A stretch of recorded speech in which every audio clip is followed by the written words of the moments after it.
राधे राधे दोस्तों, सावन मास में हम सुन रहे हैं महादेव की सुंदर कथाओं का वर्णन। अभी तक हम भगवान शिव की इस कथा यात्रा में ही सोमनाथ ज्योतिर्लिंग और मल्लिकार्जुन ज्योतिर्लिंग की कथा सुन चुके हैं और आज हम बात करेंगे उज्जैन में स्थित महाकालेश्वर ज्योतिर्लिंग की रहस्य और रोचक कथा के बारे में। तो चलिए हम एक पौराणिक कथा सुनते हैं जिसमें छिपा है इस महाकालेश्वर ज्योतिर्लिंग की स्थापना का रहस्य। उज्जैन नगरी, जिसे प्राचीन काल में अवंतीपुर के नाम से भी जाना जाता था, एक समय उज्जैन नगरी में वेदप्रिय नामक ब्राह्मण रहते थे। वे अपने घर में स्थित प्रतिदिन 24 घंटे अपने द्वारा स्थापित शिवलिंग की पूजा अर्चना किया करते थे। वे शिव जी के अनन्य भक्त थे। उनके 4 पुत्र थे, जिनमें सबसे बड़ा था देवप्रिय और उसके बाद प्रिय, मेधा, सुप्रीत और सुब्रत। ये चारों पुत्र भी अपने पिता के समान ही भगवान शिव के अनन्य भक्त थे। अपने दिन का अधिकतर समय वे महादेव की पूजा अर्चना और उनके गुणगान करने में ही व्यतीत करते थे। उनके घर में निर्विघ्न रूप से हमेशा यज्ञ चलते रहते थे। भगवान शिव की आराधना के फलस्वरूप उन्होंने ऐसे सद्गति प्राप्त कर ली थी जो कि संतों को भी दुर्लभ होती है। उनके पुण्य प्रभाव और निरंतर चलने वाले यज्ञ के कारण अवंतीपुर भी हर प्रकार से फल फूल रहा था। दूसरी ओर पास में ही रत्नमाल पर्वत पर दूषण नामक एक राक्षस रहता था। उसने ब्रह्मा जी की घोर तपस्या की और उसने युद्ध में सदा विजयी रहने का वरदान प्राप्त किया। अब उसने अपनी शक्ति का दुरुपयोग करना शुरू कर दिया। उसने तीनों लोकों पर अपना प्रभुत्व स्थापित कर लिया, देवताओं को स्वर्ग से निकाल दिया और इस प्रकार वह त्रिभुवन का स्वामी बनकर क्रूरता पूर्वक राज करने लगा। किसी भी स्थान पर देवी देवताओं की पूजा हो या वैदिक यज्ञ हो, वह उसे बिल्कुल मान्य नहीं था, क्योंकि वह जानता था कि अनेक वैदिक यज्ञ में ही दी जाने वाली आहुतियां ही सभी देवताओं की शक्तियों का स्रोत है। इसीलिए उसने निश्चय किया कि वह कहीं पर भी कोई यज्ञ नहीं होने देगा ताकि देवता निष्क्रिय पड़ जाए। और फिर क्या था, दूषण ने चारों ओर ब्राह्मणों पर अत्याचार करना शुरू कर दिया। लेकिन जब उसने देखा कि उसके राज्य के निकट ही अवंतीपुर में अभी भी धर्म का साम्राज्य फैला हुआ है, इस बात को वो कैसे सहन कर सकता था। उसी क्षण उसने उज्जैन पर आक्रमण किया और जितने भी ब्राह्मण थे उन सबके यज्ञ बंद करवाए। उसके अत्याचार के सामने विरोध करने का साहस भला कौन कर सकता था। इसीलिए उसके भय से सभी ब्राह्मण वैदिक यज्ञ बंद कर दिया। लेकिन वेदप्रिय और उनके चारों पुत्र इस आतताई से नहीं डरे, क्योंकि वे जानते थे कि काल उसका क्या करे जो भक्त हो महाकाल का। उनके अंदर ना तो भय था और ना ही महादेव के प्रति उनकी श्रद्धा कम हुई। ऐसे में वेदप्रिय ब्राह्मण अपने पुत्रों को संबोधित करते हुए कहते हैं, मेरे प्रिय पुत्रों, हमारा नगर इस समय महासंकट की स्थिति में है। चारों ओर उस आतताई असुर ने अस्त्र शस्त्र से सज्ज अपने सैनिक एकत्रित किए हुए हैं, लेकिन हमारे पास ना तो कोई सेना है और ना ही शस्त्र। हमने उनसे युद्ध भी नहीं कर सकते। हमारे पास कोई है तो वो है सिर्फ हमारे आराध्य देव भगवान शिव। इसीलिए हमें उनकी ही शरण में जाना चाहिए और उनके प्रति हमारी श्रद्धा को अटूट बनाए रखना चाहिए। वे अवश्य अपने भक्तों की रक्षा करते हैं। अपने पिता के ऐसे साहसपूर्ण वचनों को सुनकर वेदप्रिय के सभी पुत्र वो भी एक नवीन उत्साह और श्रद्धा का संचार हुआ। उन्होंने मिट्टी से बने अपने शिवलिंग की पूजा करना आरंभ किया और अब अवंती में सिर्फ यही एक घर बचा था जहाँ अभी भी भगवान शिव की आराधना हो रही थी। अब दिन रात वेद प्रिय ब्राह्मण और उनके चारों पुत्र महादेव का आराधना में इतने लीन हो गए कि उन्हें इस बात का पता भी नहीं चला कि कब उनके घर के द्वार पर दूषण असुर आकर खड़ा हो चुका था। वो उन्हें धमकाते हुए कहने लगा, अरे मूर्ख ब्राह्मण, ये पूजा अर्चना करना बंद कर दे। यदि तूने ऐसा नहीं किया तो मैं अपने तलवार से तेरा मस्तक धड़ से अलग कर दूंगा। मेरी बात मान ले, अन्यथा अपने प्राणों से हाथ धो बैठेगा। लेकिन उस असुर की बातों का वेदप्रिय ब्राह्मण या उनके पुत्रों पर कोई असर नहीं हुआ। वो सभी भगवान शिव की आराधना में लीन हो चुके थे। उन्हें इस प्रकार ध्यानमग्न अवस्था में देखकर दूषण ने अपनी सेना के साथ उन पर आक्रमण करने लगा और उसी समय एकाएक धरती कांपने लगी, आसमान गरजने लगा। जो पार्थिव शिवलिंग वेदप्रिय ने स्थापित किया था उसमें भयंकर कड़का हुआ और उसमें से विशालकाय महाकाल प्रकट हुए।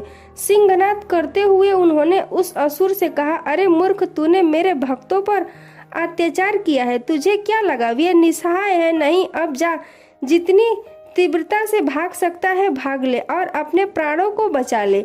इतना कहकर महाकाल ने दूषण और उसके सैनिकों को भागने का अवसर दिया, लेकिन थोड़ी दूर तक जाते ही महादेव की अग्नि ज्वाला युक्त दृष्टि उन पर पड़ी और वे सभी उसी समय जलकर भस्म हो गए। त्रिलोक पर शासन करने वाला दूषण असुर अब राख का ढेर बनकर पड़ा हुआ था। असुर का नाश होते ही देवतागण आकाश में पुष्प वर्षा करने लगे। चारों ओर मंगलमय ध्वनि बज उठी। ब्राह्मणों की भक्ति और निर्भयता से प्रसन्न होकर महाकाल ने उनसे कुछ वर मांगने के लिए कहा।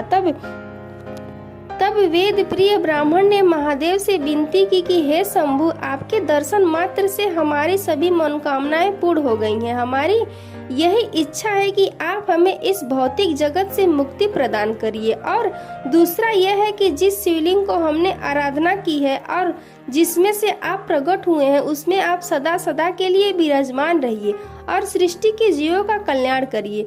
जो भी आपके शरण में आए, आप उनकी रक्षा करिए। महादेव ने ब्राह्मण की मनोकामनाओं को पूर्ण करते हुए अपने तृतीय प्रकाश स्तंभ महाकालेश्वर ज्योतिर्लिंग के रूप में उसी स्थान पर उज्जैन में अपना स्थान बना लिया।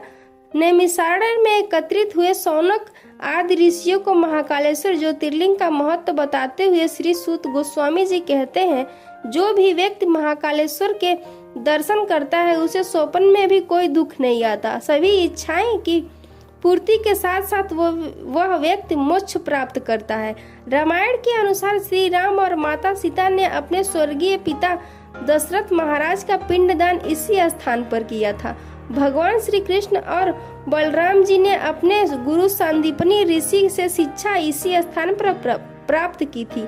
आज भी उनका आश्रम यहाँ पर स्थित है, जिसमें सरेश्वर महादेव के रूप में शिवलिंग की उपासना की जाती है। भगवान श्री कृष्ण की अष्ट रानियों में से एक मित्र वृंदा भी इसी स्थान की राजकुमारी थी। राजा इंद्रधुम्न, जिनके लिए भगवान जगन्नाथ जी प्रकट हुए थे, वे भी इसी क्षेत्र के राजा थे और राजा विक्रमादित्य की राजधानी भी उज्जैन में ही थी।